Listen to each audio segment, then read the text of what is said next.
Guys, बचपन की यादें हमेशा मिठास भरी होती हैं, पर कभी कभी बचपन में ही कुछ ऐसी यादें बन जाती हैं जो जिंदगी भर का दुख और डर बन जाता है। आज की कहानी कुछ ऐसी ही है। एक ऐसी कहानी जो हो सकता है आपको अफवाह लगे, लेकिन जब उसे जानने वाले लोग आपसे मिलेंगे तब आप समझ पाओगे कि इस कहानी की सच्चाई आप जो डर फील करते हो उससे भी ज्यादा भयानक है। ये कहानी थोड़ी डरावनी होने वाली है, इसलिए इसे अपने रिस्क पर ही देखना।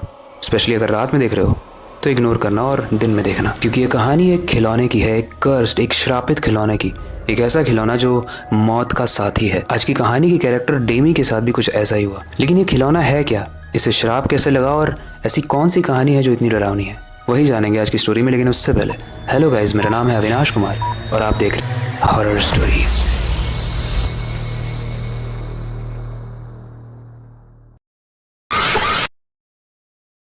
गाइस, 17वीं सदी में एक राजा था। एक राजा जिसे अपनी पावर को बढ़ाना था। वो कई बार हार चुका था और हार हार के थक चुका था। इसलिए अब वो लड़ने के बजाय कोई शॉर्टकट ढूंढ रहा था जिससे लोग उसके वश में हो जाएं। इसलिए वो तांत्रिक के पास जाता है और वो तांत्रिक जो उसे गुफे के पास मिलता है वो बताता है कि अगर आपको बहुत ज़्यादा शक्तिशाली बनना है तो आपको बच्चों की बलि देनी पड़ेगी। तांत्रिक उससे 6 साल का एक बच्चा मांगता है और वो राजा फुसला कर उस बच्चे को तांत्रिक को सौंप भी देता है। लेकिन कहानी में इंटरेस्टिंग पार्ट यह है, जो आगे जाके कनेक्ट भी करेगी, कि उस 6 साल के बच्चे के पास हमेशा एक खिलौना रहता था। वो खिलौना जो बंदर, मॉन्की की तरह दिखता था। जब उस 6 साल के बच्चे को बलि चढ़ाई गई राजा को ताकतवर बनाने के लिए, तो ऐसा माना जाता है कि उस बलि देते वक्त कुछ छींटे थे उस बच्चे के जो उस खिलौने पर गिरे, और कहते हैं कि मरने के बाद उस 6 साल के बच्चे की आत्मा उसी मॉन्की यानी उस खिलौने के अंदर चली गई। वो बच्चा बहुत चिल्ला रहा था, बहुत रो रहा था, हेल्प मांग रहा था, लेकिन कोई उसकी हेल्प नहीं कर पाया। उस बच्चे का नाम एलेक्स था। मरने से पहले तो वो बहुत ही स्वीट बच्चा था, लेकिन मरने के बाद वो शुद्ध नहीं रहा।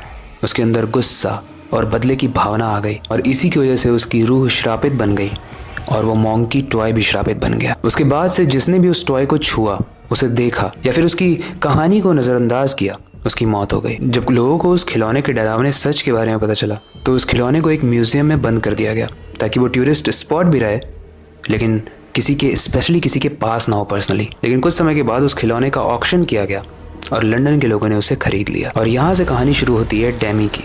डेमी एक 25 साल की लड़की जो लंदन में रहा करती थी। वो एक इंडिपेंडेंट वर्किंग वुमेन थी और जिंदगी में काफी खुश थी। उसका घर एक बहुत पुरानी बिल्डिंग के 3रे मंजिल पर था और वो इस घर में तब शिफ्ट हुई थी जब वो 11 साल की थी, अपनी मम्मी और पापा के साथ। जब वो छोटी थी तो घर को एक्सप्लोर करने की काफी एक्साइटमेंट थी, लेकिन उसी नए घर में एक अजीब सी चीज थी और वो था एक पुराना सा खिलौना। एक खिलौना जो बंदर की तरह दिखता था, लेकिन हम ये सब जानते हैं कि वो कोई आम खिलौना नहीं था। उस बंदर की नीली आंखें शीशे जैसी चमकती थी। उसके हाथों में 2-2 डांडियां थी और एक छोटा सा ड्रम था जिसे चाबी भरते ही वो उस पर मारने लगता था। डेमी जब छोटी थी तो उसे लगा कि ये उसके पापा का दिया हुआ गिफ्ट है, पर जब उसने पापा से पूछा तो उसके पापा बोलते हैं, मैंने कोई गिफ्ट नहीं दिया। डेमी एक्साइटमेंट में उस खिलौने को अपने रूम में लेकर चली जाती है और उस खिलौने में चाबी भरती है, लेकिन अनफॉर्चुनेटली कोई झुंझुना नहीं बजा, कोई ड्रम नहीं बजा। डेमी को लगा ये एक पुराना और बेकार खिलौना है। उसके बाद वो सो गई, लेकिन पहली रात जब वो सो रही थी तो उसे एक हल्की सी झुंझुने की आवाज़ आई थी, हल्की सी ड्रम्स की आवाज़ आई थी। लेकिन जब डेमी की आंखें खुली तो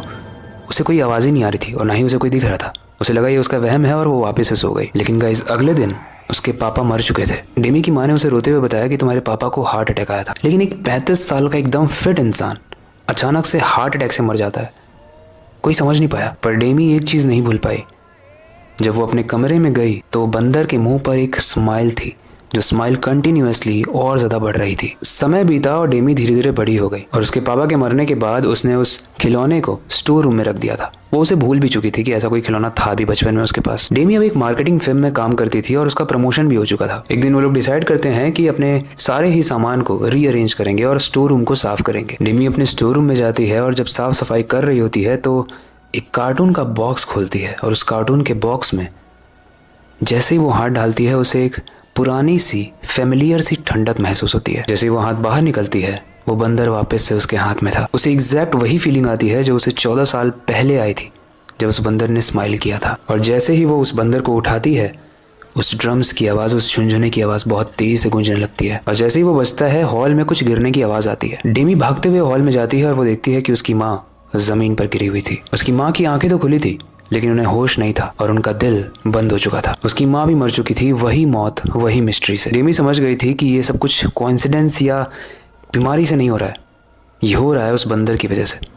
तो वो अपने पुराने मालिक से जब वो नया नया शिफ्ट हुए थे, जब वो मालिक था वहाँ पर, वो उससे पूछने जाती है उस खिलौने के बारे में। वो काफ़ी बुढ़ा हो चुका था और जैसे ही डेमी उससे ये सवाल पूछती है कि आप जानते हो ये खिलौना क्या है और इसके साथ कुछ शराब या कुछ ऐसा तो जो नहीं जुड़ा हुआ है। वो आदमी बोलता है कि तुमने उसे हाथ तो नहीं लगाया या फिर उसके अंदर की चाबी तो नहीं भरी है, बस ऐसे ही रखा हुआ है ना। डेमी ने धीरे से हाँ कहा और उस आदमी का चेहरा एकदम पीला पड़ गया। वो आदमी बोलता है ये कोई आम खिलौना नहीं है बल्कि एक श्रापित बंदर है। वो बताता है कि पहले यहाँ पर एक राजा हुआ करता था जिसने अपनी शक्तियों को बढ़ाने के लिए कुछ बच्चों की बलि दी थी। उसमें से ही एक 6 साल का बच्चा था जिसका एक खिलौना था।